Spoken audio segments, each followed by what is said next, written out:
దేశంలో అవినీతి తగ్గించేందుకు పెద్ద నోట్లు రద్దు చేయడమే మార్గమని తెలుగుదేశం పార్టీ అధినేత ఆంధ్రప్రదేశ్ ముఖ్యమంత్రి చంద్రబాబు నాయుడు అభిప్రాయపడ్డారు. మంగళవారం కడపలో ప్రారంభమైన మహానాడు కార్యక్రమంలో ఆయన ప్రసంగిస్తూ ఈ కీలక వ్యాఖ్యలు చేశారు. డిజిటల్ కరెన్సీ వినియోగం పెరిగిన ప్రస్తుత తరుణంలో పెద్ద విలువ కలిగిన నోట్లు అవసరం లేదని ఆయన స్పష్టం చేశారు.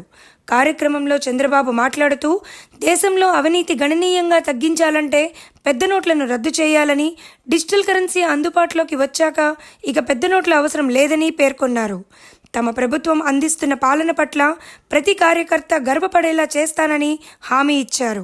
డీబీటీ కోసం, డైరెక్ట్ బెనిఫిట్ కోసం పోరాడిన పార్టీ తెలుగుదేశం పార్టీ.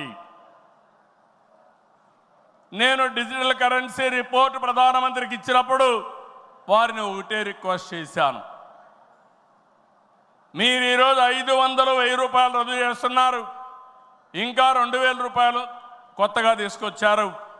అవసరమైతే 500, 1000, 2000 రూపాయలు రద్దు చేయండి, డిజిటల్ కరెన్సీ పెట్టండి. ఎవరైనా అక్రమార్కులు ఉంటే ఈజీగా పట్టుకోగలుగుతాం. ఇవన్నీ రద్దు చేయమని కోరాను.